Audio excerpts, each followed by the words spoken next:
What's up, YouTube? Here we are with the Chevelle, and we got the exhaust installed, and that's what I'm going to talk about in this video is the Pypes exhaust kit that I ordered and how well it went for me and how it didn't go and some of the obstacles that I had to do in order to make this kit work. But overall, I am very happy, especially with the sound and with the quality, and I'll give you some pointers. So let's get right into it. So on this Chevelle, I went with the 2.5-inch full exhaust with the Race Pro exhaust muffler. All right, so the motor that's in here is a 5.3 LS motor, and then I went with the Speed Engineering 1.75-inch LS swap headers, and then it just goes to a 3-inch open pipe. There was no flange on here and nothing, so I had to come up with something. So I came up with buying this adapter that would go from 3-inch to 2.5. So this was a 3-inch ID pipe, so it slipped over this, and then this is a 2.5-inch ID pipe, and then the pipe slipped into that. And then I had to get the adapters. So this is a 3-inch ID clamp, band clamp that went to 3 1/8 ID. And then the same thing with this clamp. It would be a 2.5 ID on this side and like 2.65 ID because you had to go around the outside of it. So then the kit, so from here forward, you're responsible for making it connect. So the Pypes kit that I ordered from Summit or Jags or whoever had the best deal at the time, this is what you get.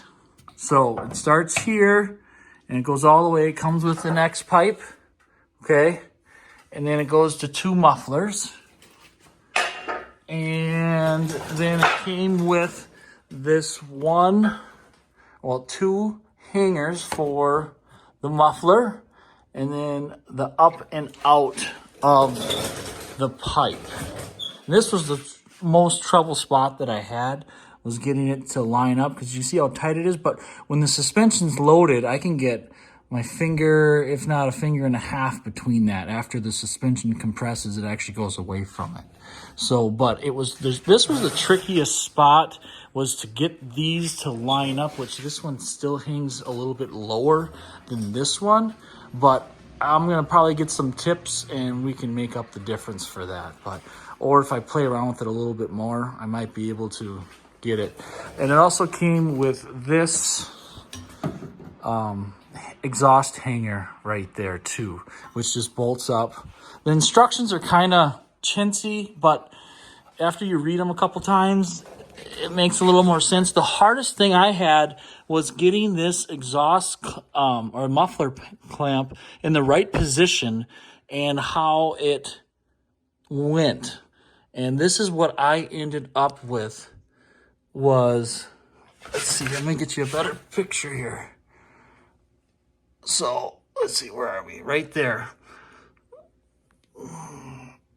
So I had, the instructions are kind of, and the pictures on the instructions are really bad, but the rubber strap going to the front of the cross member, and then this side of the rubber strap going up. And I used the top hole on that one, and I used the second to top hole on that one on the rubber strap.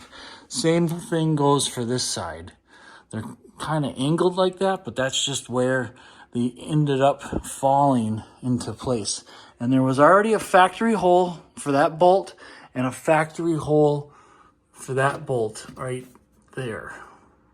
So then it just goes up and over and then out. And I'm gonna probably end up welding those. I just have them up there clamped right now, which will be fine.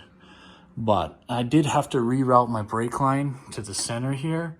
I should have hardlined it the whole way to begin with, but I didn't. So this is what I ended up with. So that and that. Looks like I might have a little leak here. I'm gonna have to look into that. tighten those up.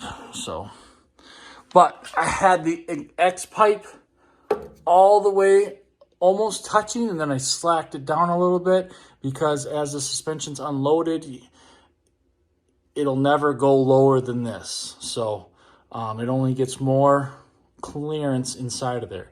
The main thing to do when installing this is what I struggled with, was to just put the whole thing together.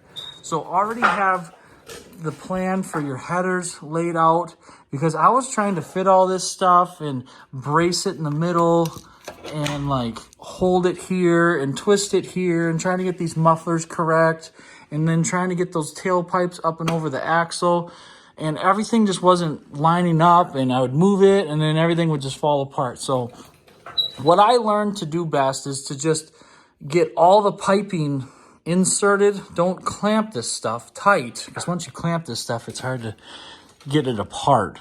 But if you just slip everything where it's supposed to go, and then I started working from the back forward is what ended up working for me. But then after you start tightening, such as this spot, then you can make fine adjustments and then tighten it all down when you're done. So I kind of tightened a little bit more as I went, a little bit more, checked the rear to make sure that I had enough clearance, because another big spot of the clearance was right here, but it doesn't hit, nothing hits. So it might have settled a little bit, but for the most part, I didn't hear anything hitting when I took it for the first drive. So, but this side needs a little more work, but we can make that up maybe with a exhaust tip or something. So, all right, let's see what it sounds like. So here's a dead cold start. It's been sitting for a couple days. Now this is untuned, but it's just on the Holley X-Max startup tune, and let's pull it up.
So then here's the header install. I mean, they're pretty tight. There was a couple spots, I forget, I did it such a long time ago, but there were a couple spots, I think 2 on this side, that I had to massage and just beat the header over a little bit, and then for sure on this side too. I also had to, since I had a 4L80, there was one ear over there I had to cut off, which actually the speed and engineering instructions say that I would have to cut that bell housing ear off, but actually that bell housing ear doesn't even do anything anyways. So but that's that. I'm pretty happy. It sounds good, sounds modern, and we're going to get this thing tuned, and we're going to go get an alignment as well. So stick around if you want to see some more content on this. Thank you.